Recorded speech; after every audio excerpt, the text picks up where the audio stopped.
Então, as pontas desse ciclo, nascer e morrer, são duas pontas importantes que dão a colocação do direito da bioética, né? Nascer é um direito. A reprodução assistida ela se aplica o conceito aos casais que têm dificuldade para reproduzir.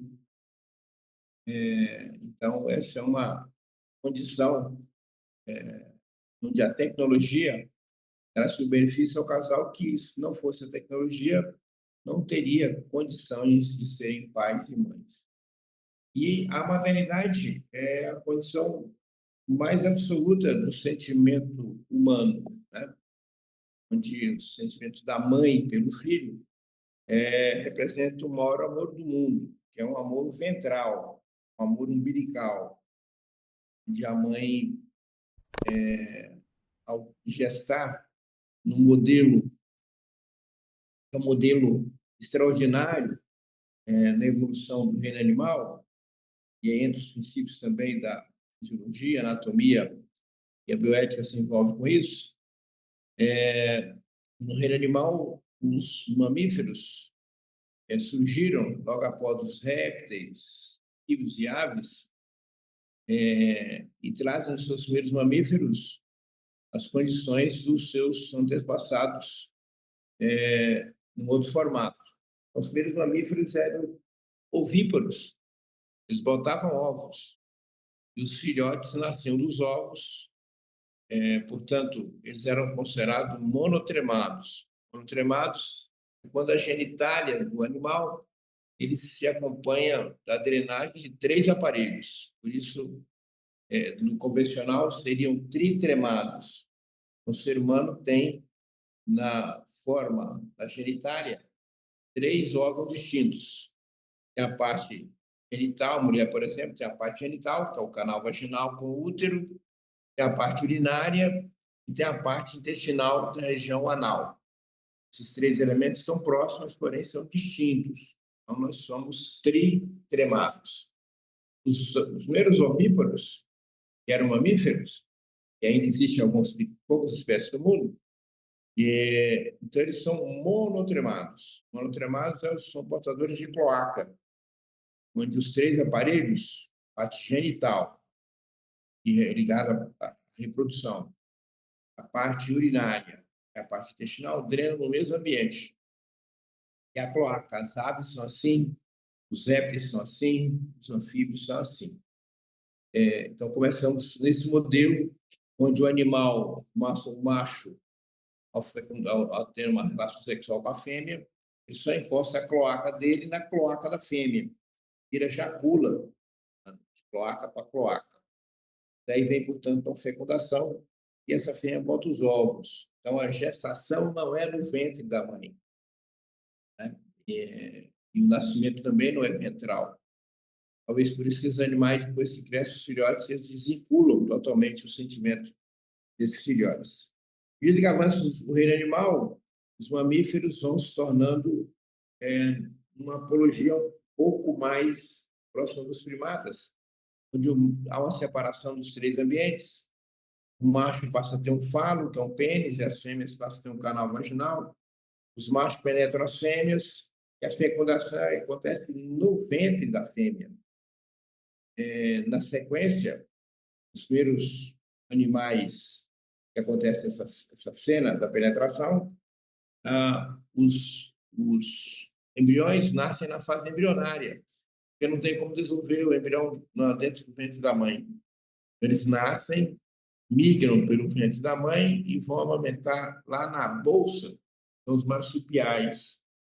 Quando chega nos primatas, mamíferos mais superiores, especialmente os primatas, nós passamos a ter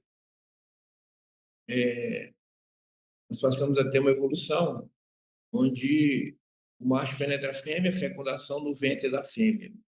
Formam embriões viram fetos. E aí começa, então, a vida humana de maneira especial. E surge, então, a placenta. É uma situação extraordinária porque ela permite que aquele embrião inicial se torne um animal muito parecido com o animal adulto. no feto, por exemplo, humano, cabeça, tronco e membros. Nos outros primatas, cabeça, tronco, membros e cauda. E a placenta permite, então, que ele já nasce no formato humano adulto, né? Forma de humano adulto. A placenta é que permite isso. Qualquer dificuldade dessa evolução, a reprodução humana ela é muito complexa, né? Próximo. Ela é complexa. Para reproduzir, as mulheres têm alteração hormonial importante. Essa alteração hormonial importante nessa concepção da formação, ela modifica o hormônio dia a dia. Mulheres se modificam muito por força dos hormônios e ovulam e ficam férteis um dia no mês. A mulher fica fértil apenas um dia no mês, 10 a 12 dias no ano. É por isso que a taxa de fertilidade do ser humano é das mais baixas do reino animal. Nossa reprodução é das piores. O índice de gravidez do ser humano é 20% por ciclo, em casal jovem. Então, de cada 100 casais que tentam engravidar no mês de outubro, casal jovem saudável, com vida sexual ativa, de cada 100 casais, 20 engravidam, 80 não engravidam. É uma taxa baixa, né? Os coelhos, por exemplo, é o contrário. Tem 80% de fecundação, chegando a 90%. Então, a nossa capacidade de dominar o mundo foi muito lenta, porque a nossa reprodução é baixa. E tem casal que não consegue engravidar, casais inférteis. Então, 20% dos casais são inférteis e merecem alguma assistência à fertilidade. E as decisões do uso das técnicas de reprodução assistida, inseminação, fertilização in vitro, eles passam por princípios como convivência social, que nós já comentamos na primeira aula, né? O princípio da moralidade, que remete aos valores do nosso povo, e o princípio da ética, são regramentos internos referentes a algum assunto, regramentos do Código de Ética Médica, por exemplo. Quem define a ética médica é o Conselho Federal de Medicina, através das suas resoluções, e lá tem a resolução de reprodução assistida, nós vamos comentar nessa apresentação. Considerando, então, os aspectos da ciência, os aspectos da concepção ética, aquilo que no Brasil pode se aplicar. Cada país do mundo tem as suas regras próprias, envolvendo exatamente isso. A ciência como retaguarda, vanguarda, e a ética como metodologia que envolve os nossos princípios. E a lei. No Brasil não tem lei para reprodução assistida. Então, o produto de resoluções éticas passa a ter valor de lei no julgamento judiciário. Próximo. A ciência, então, é a nossa retaguarda na tecnologia avançada, a reprodução humana, ela assistida, ela trouxe a concepção da vida humana em laboratório. Possível humano ser praticado e viver em laboratório por um período, né? Permite, portanto, ao casal sem filhos terem filhos. Quem faz isso é a ciência, cada vez melhorando os resultados. Para ter uma ideia, a taxa de gravidez do ser humano normal é 20% ao mês. A fertilização in vitro é de 40% a 60%. Duplica ou triplica resultados naturais. Próximo. E algumas religiões têm dificuldade nesse entendimento. Então, eu dizia há pouco que nascer faz parte do ciclo biológico como direito humano. Nascer, crescer, desenvolver, adoecer e morrer. Então, ficar doente é um direito, morrer é um direito. Mas nós estamos falando hoje sobre nascer, sobre os eventos importantes ao nascimento. Trazer a vida. A função da assistência à saúde é dar a vida. Dar a vida com qualidade e com quantidade. E, portanto, missão onde envolve alta tecnologia, aplicações de resultados, outcomes, exatamente focando no nascer bem. Nascer e nascer bem, onde os tecidos e órgãos sejam saudáveis, trazendo inteligência e cognição a esse ser humano que vem ao mundo, possa, portanto, desenvolver todos os seus afetos, trazendo felicidade a ele, aos seus familiares e ao seu povo. Próximo. Então, a ética passa pelos princípios da autonomia, não maledicência, prevenção e justiça, já comentamos aqui em outro tema, e a reprodução assistida também segue esse modelo, né? Para reproduzir, a técnica não pode trazer o mal, né? Logo em seguida, tem que fazer o bem. Para ser ético, é preciso que haja decência nesse modelo de manuseio de gametas, manuseio de gametas masculinos, espermatozoides, manuseio de gametas femininos. Isso, portanto, há que ter muito zelo. Né? Há uma história aqui no Brasil, que ela é pública, um médico em São Paulo, que tinha uma clientela de reprodução assistida, fertilização in vitro da América Latina, acabou na cadeia, porque ele feriu princípios éticos, onde ele trocava espermatozoide, trocava ovo, né? Fazia uma confusão com o desejo único e absoluto de conseguir resultado, aumentar o seu índice de gravidez. Às vezes o casal chegava lá com o sêmen ruim do marido, ou a ovulação ruim da mulher, ele trocava os ovos sem autorização daquele casal. Portanto, ele estava fazendo mal e acabou sendo condenado no Tribunal da Ética, que é o Conselho de Medicina de São Paulo, foi condenado à justiça civil e criminal. Por isso, foi detido e para a cadeia, né? Então, tem que seguir esse preconceito, né? Tá? Não fazer o mal, tem que fazer o bem, que é exatamente dar ao casal a chance de ser pai e mãe. Próximo. Próximo. Então, o conceito da medicina, esse aspecto da ciência ética, dando, portanto, o norte da reprodução assistida, cria resoluções. Essas resoluções têm a finalidade exatamente trazer essa retaguarda de valores às aplicações das clínicas de reprodução assistida e também valores de lei, que acaba sendo a única elemento do governo federal que tem isso escrito. Ela tem o papel, a reprodução assistida, de auxiliar na resolução dos problemas de reprodução humana. Né? Próximo. Facilitando a procriação.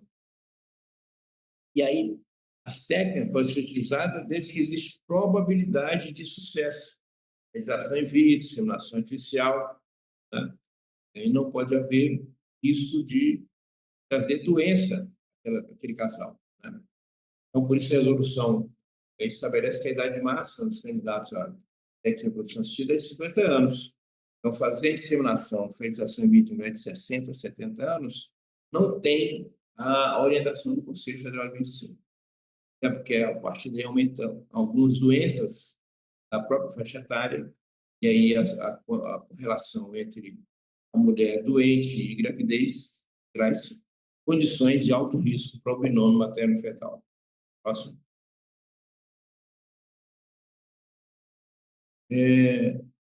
Outro detalhe importante é que, na reprodução assistida, quando faz o embrião, então, colhe-se os óvulos dessas mulheres, colhe-se o sêmen do marido, e tem uma máquina que injeta o sêmen dentro do óvulo, lá no laboratório. Ela forma os embriões. Eles podem ser conduzidos na fase de afresco, serem transferidos naquele mesmo ciclo. Eles podem ser congelados para transferência em outro momento. Com esse embrião em mãos, que já é o ser humano, tem, portanto, o valor da bioética aí, está pronto para seguir na linha do nascimento. Esse embrião pode ser submetido à biópsia embrionária e aí ele se fazer a apologia do diagnóstico genético, da doença genética desse embrião. Aí vem de novo a conotação da ética e bioética. Ao fazer a biópsia do embrião, fazer nele um cariótipo, define-se então os 23 pares cromossômicos. Doenças dos autossômicos, que seriam os primeiros 21 pares, ou doença ligada ao cromossomo sexual, que é o último par. Então, eu posso usar essa metodologia para definir sexo. Não é raro o casal chegar na clínica de reprodução assistida, eles têm lá 3, 4, 5 filhas, e o marido quer ter um filho, ele vai lá fazer fertilização in vitro exclusivamente para a seleção do sexo, é sexário. E a resolução, então, é contrária a isso, né? Contrário ao uso da tecnologia para definir sexo. Só sexo, a não ser que o casal seja portador de alguma doença ligada ao sexo. Aí faz sentido você aplicar esse diagnóstico. Outra missão importante da bioética na reprodução assistida diz respeito ao diagnóstico de fetos mal formados. Você biopsia o embrião, tem lá 10 embriões, biopsia e 5 aparece como síndrome de Down. Se ele é síndrome de Down, não pode ser transferido. Então, a decisão dessa resolução é que embriões doentes não devem ser transferidos para o ambiente materno. Eles devem ser até preservados. Ou se ele é portador de doença, não deve a tecnologia trazer problemas, né? Trazer soluções. Então, a biópsia embrionária, a gente chama de PGT, PGTO, esses PGTs têm essa finalidade dupla. Uma é para não ser usado com o fim da sexagem. Duas, ao definir a carga genética doente, esses embriões deveriam não serem transferidos. E também casais que procuram que querem terem filhos de pele clara, de olhos azuis, cabelos loiros, e a definição desses itens é da biologia do casal. O casal que encaminha esses resultados aos herdeiros, né?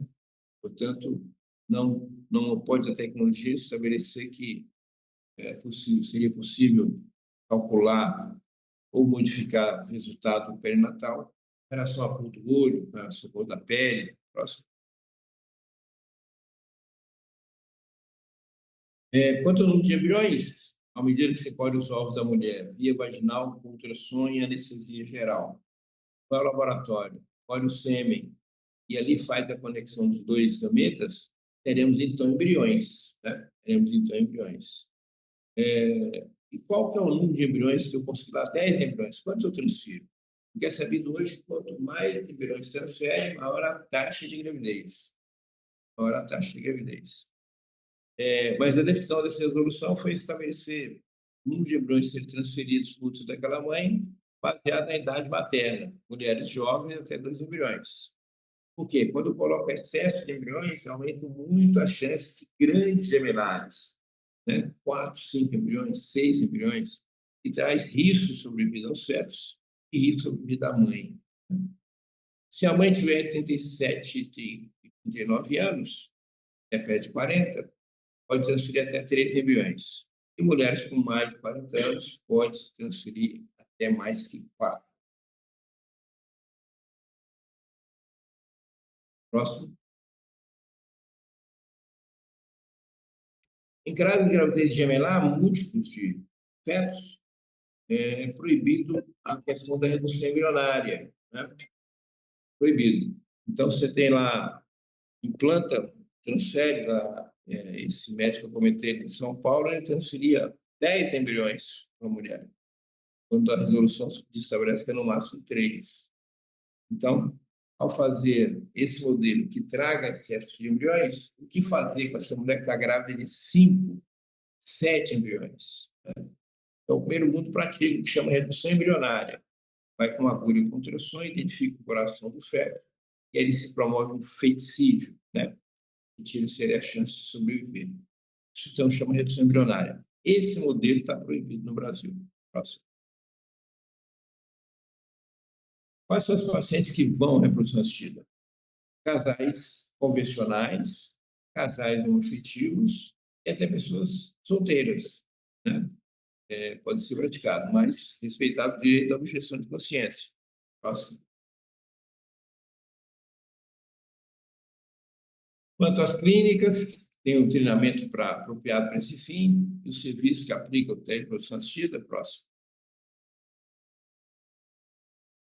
Então, é preciso que o laboratório tenha um registro permanente dos seus pacientes e dos seus exames realizados, né? E esses registros têm que estar disponíveis para fiscalização do Conselho Regional de Medicina. Próximo. Doação do gameta, espermatozoides e óvulos ou embriões, é ético ou não é ético? E seguir o regramento, onde os doadores de gametas, de regra geral, não conhecem doador e receptor, né? Deve o doador masculino ter boa e grande quantidade de gameta, de óvulos, ou transferência de embriões.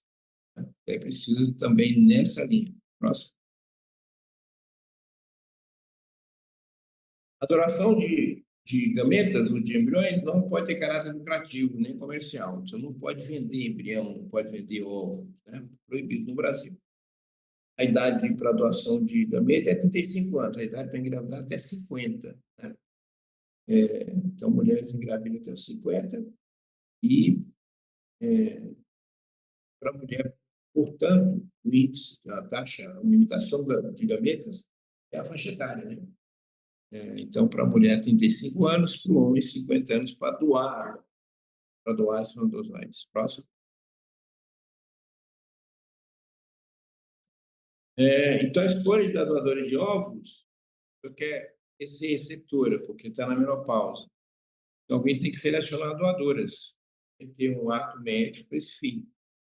Garantir que a doadora vai ter a amostra fenotipo com a receptora. Próximo. E a convivência social modifica o formato.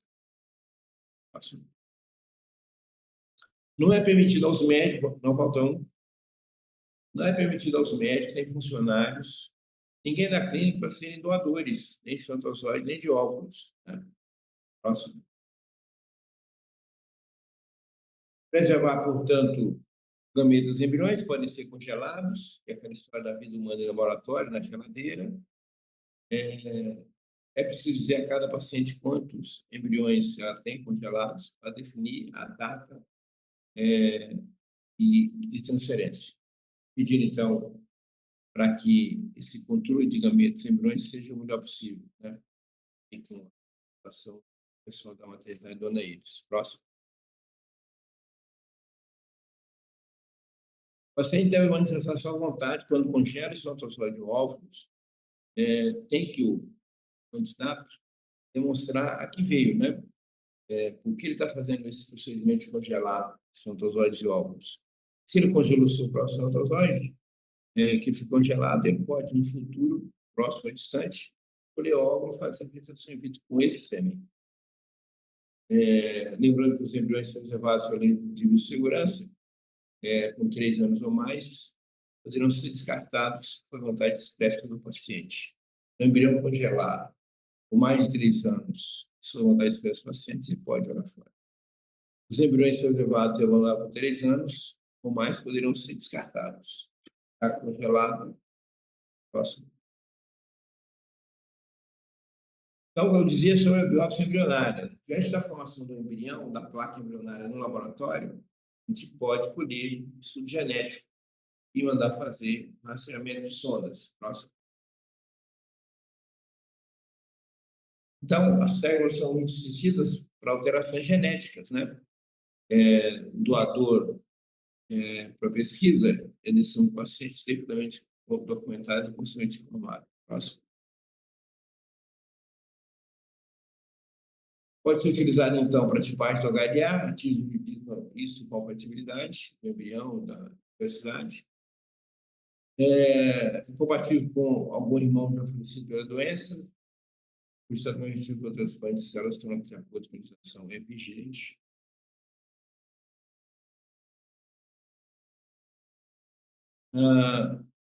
Próximo. Barriga de aluguel, sessão temporária do útero. Então, a mulher perdeu o útero, mas ela tem os ovários. A gente pode preparar esse ovário, colher o óvulo, né? Depois seguir como útero de substituição. Próximo. Está no regulamento. Então, ascendente do útero, quem está emprestando o útero, deve pertencer à família de um dos genitores, né? Até o 4º grau. Primeiro grau é mãe, filha, segundo grau, avô, é completar o nosso conceito de INOMA. Existem mais casos para esses direitos a Conselho Diretor Regional de Medicina. Próximo. Não pode ter caráter lucrativo comercial. Próximo.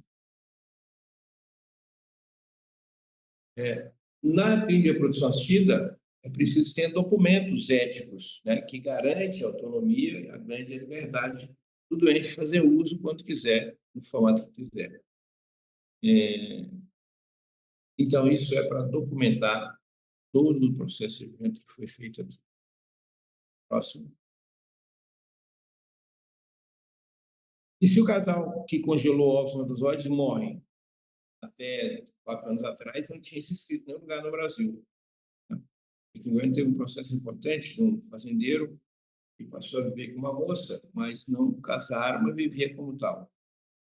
E tinha só uma mãe, ele não tinha outros herdeiros. A mãe entrou com ação contra a nora para ficar com tudo o patrimônio.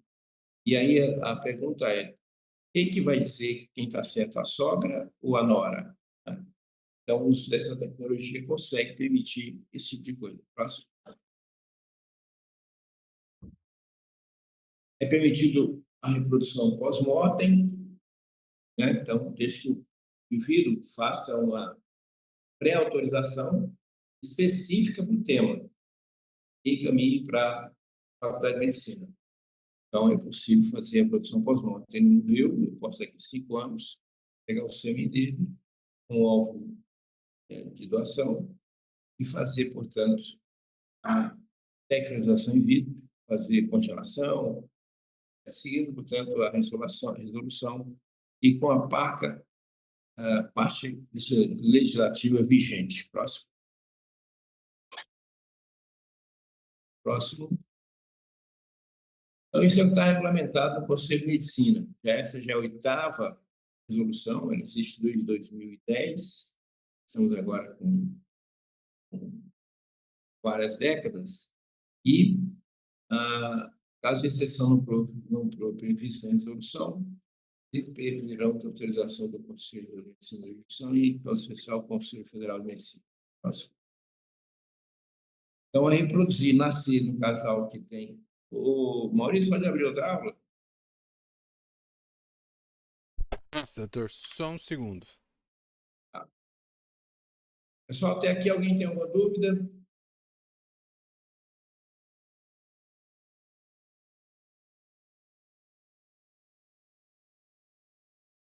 Sem dúvidas por enquanto, professor. Abrir outra aula.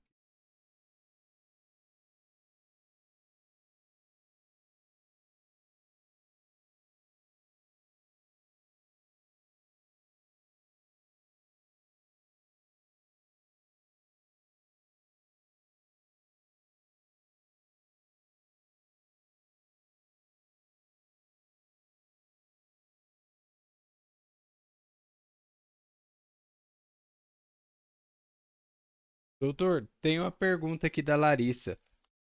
Sim.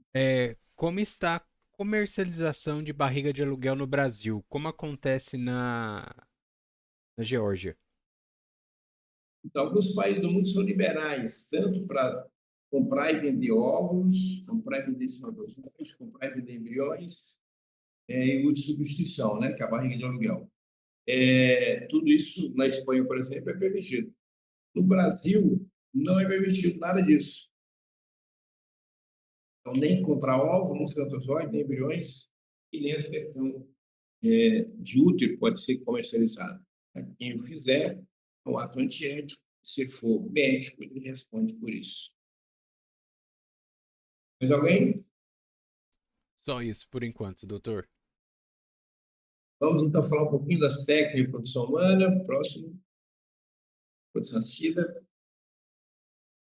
Você pode ir andando mais rápido. Aí a infertilidade, o primeiro bebê de profeta do mundo, nasceu em 1978, na Inglaterra, chama Louis Brown. Primeiro bebê de profeta no Brasil, minúsculo. Vai passar o próximo. Nasceu em 84, no Paraná. Foi o primeiro da América Latina. O primeiro profeta do Centro-Oeste brasileiro é nosso, aí da Clínica FES, ligado à Faculdade de Medicina. Próximo.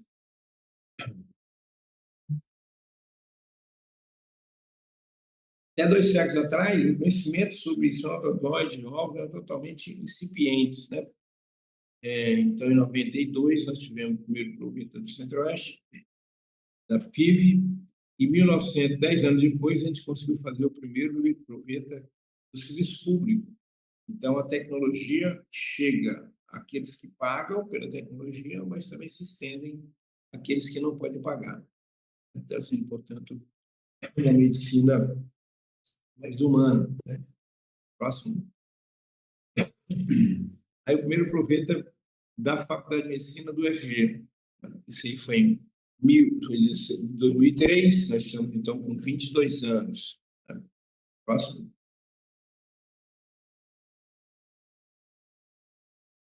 Falando, então, sobre... É considerado casal infértil aquele que tem mais de 12 meses de vida sexual ativa sem gravidez, casais jovens. Próximo. Próximo.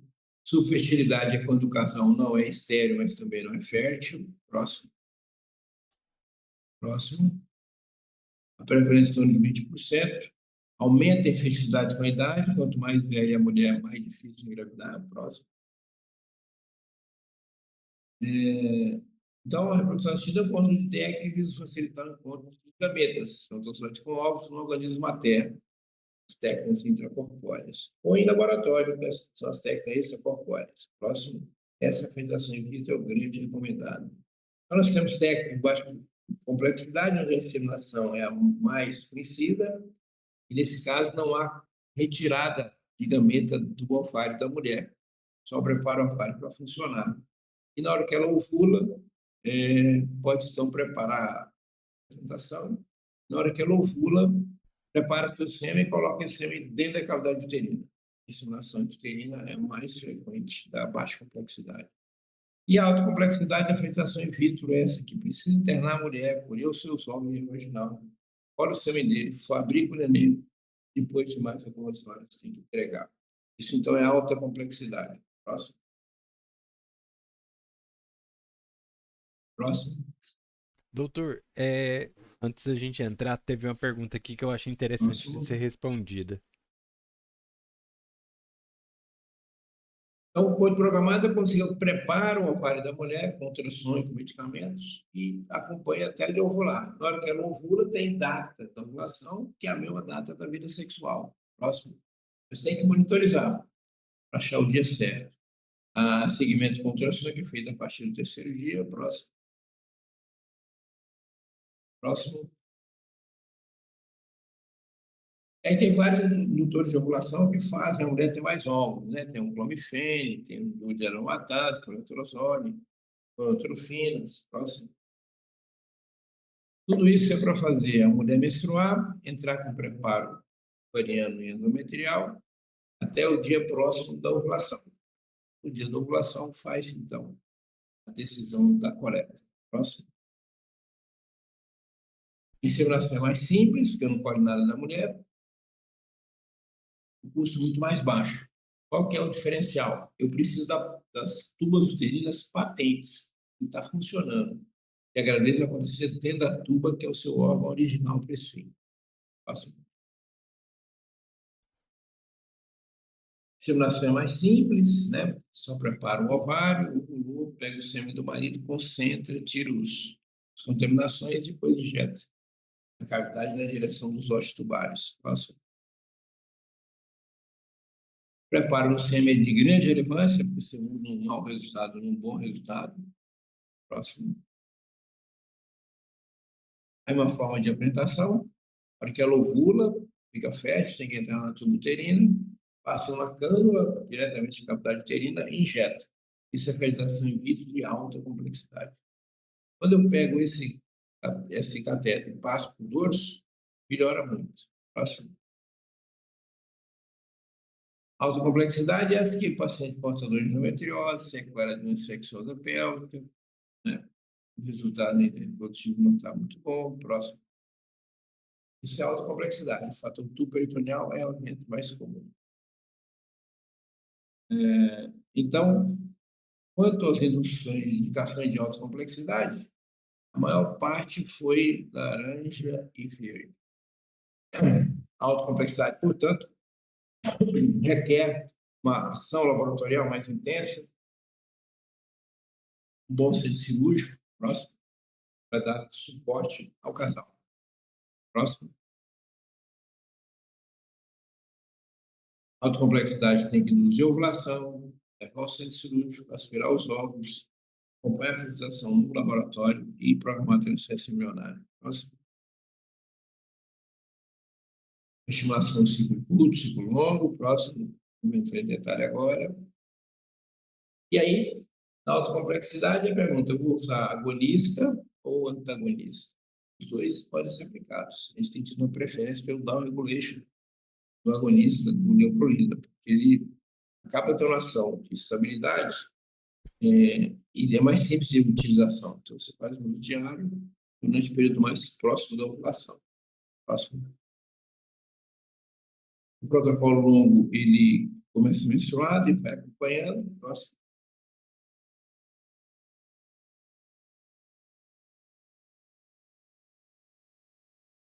Então, alta complexidade é um protocolo longo, próximo. Aí parece complicado os medicamentos, mas são indutores de ovulação, para que ela tenha mais óvulos. Próximo. E, ao entrar no procedimento, o paciente tem questão de documentos e na placa do Instituto da Mulher vai ter uma placa aos dentes anteriores e os que formam hoje. Como nós estamos aqui com representação dessa linha, só para ficar bem acertado. Próximo. Então, os antagonistas é uma outra opção. Estímulo ovariano, FSH recombinante, FSH urinário, né? Todos eles têm uma ação de selecionamento e de resultado. Próximo. Aí está o aspecto do ultrassom, que tem que buscar lá no colo uterino. Próximo. Então, é preciso ultrassom para acompanhar o doente, para captar o doente, acompanhar até a data da ovulação da doutora Mara. Então, primeiro, o segundo aspecto é a captação de óvulos, né, a coleta de óvulos. E, por fim, a transferência desses embriões que são formados.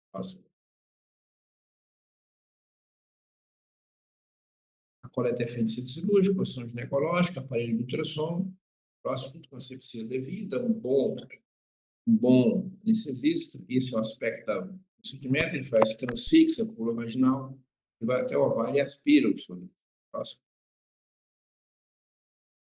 Aí está, portanto, uma medida de sonografia, no paciente pronto para receber a coleta de óvulos. Próximo. Aí está a imagem, portanto, após o evento, que é a imagem final de tarde, para relaxar um pouco a saúde, né? Mas o modelo ultrassom dentro da sala, ele é importantíssimo.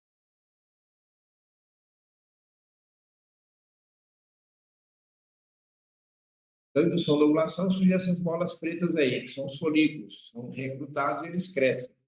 E ficam grandes, às vezes muito grandes. Esse grupo é que tem que ir para a fertilização, né? Fertilização de próximo. A imagem de coleta de óvulos, próximo. A via vaginal, a agulha vai lá, entra no ovário, capta o óvulo, próximo. Esse é o aspecto, próximo. Ovário induzido. Aspira então esse líquido, aí é que nós vamos procurar, né, aquele do professor que está montando o IA conosco, e o líquido folicular precisa ser variado mais cedo, só de noite, né? Próximo.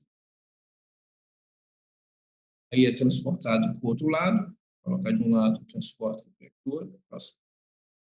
É o gameta masculino. Aí vai, então, manusear esse aparelho do X aí no centro, injeção intrassoplasmática de sêmen, porque eu tive um acidente, tive uma fratura e alguém está caminhando para você. Próximo. Manipulação embrionária, tem que ter cuidado, só para algumas coisas direcionadas, mas geralmente é um evento proibitivo mesmo. Próximo.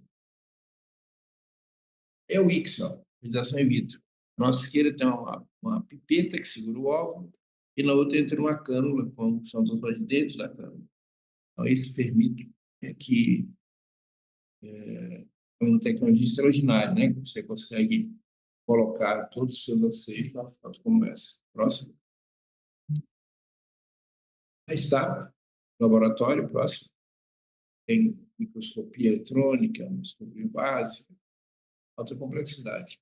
E a transferência embrionária é feita também com ultrassom. O paciente volta para uma sala de ultrassom, passa o espéculo e vê a vaginal as pernas. Próximo. Então, o ultrassom bexiga, o preto é a bexiga, logo abaixo é o seu útero, né? Está normal, não tem doença não. E tem um parênquima mamário também normal. Próximo. Próximo. Então, a FIV com transferência embrionária, precisa definir pontos, tipo, qual que é a data que você transfere, né? Melhor, a seleção o time da Unimed. Sendo no sábado, não sabe se não funcionando direitinho. Próximo.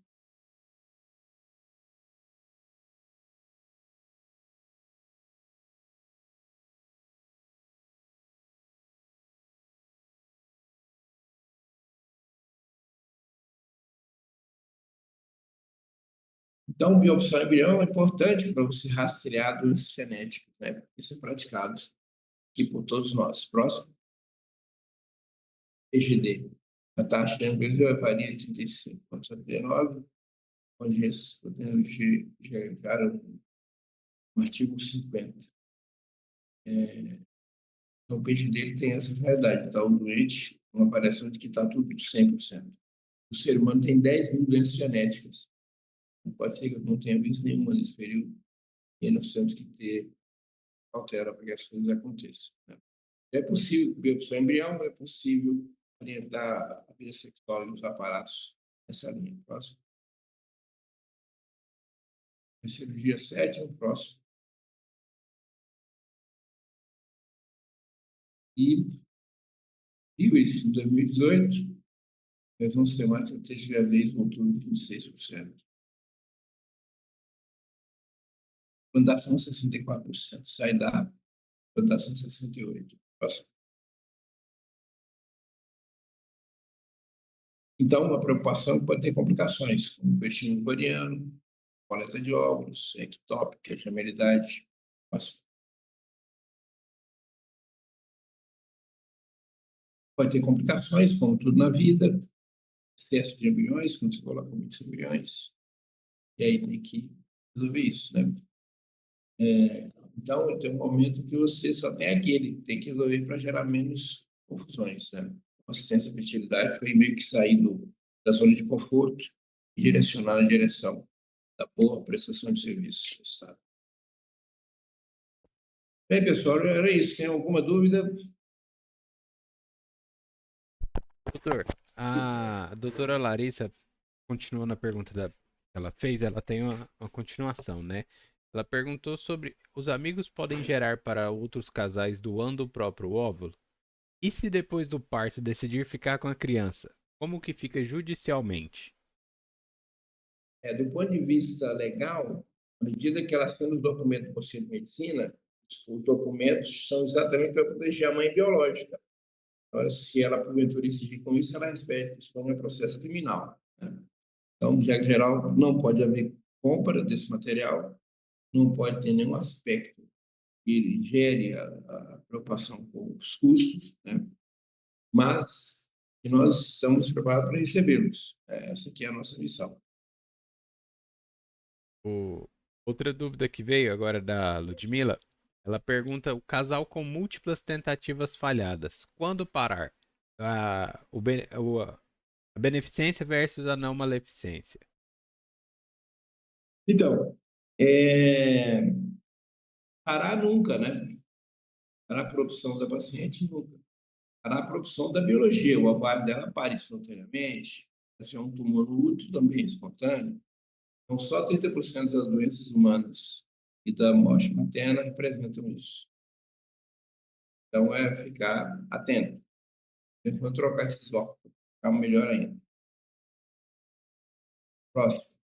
Mas alguém deseja um comentário? Alguém tem mais alguma pergunta? Quem quer falar alguma coisa?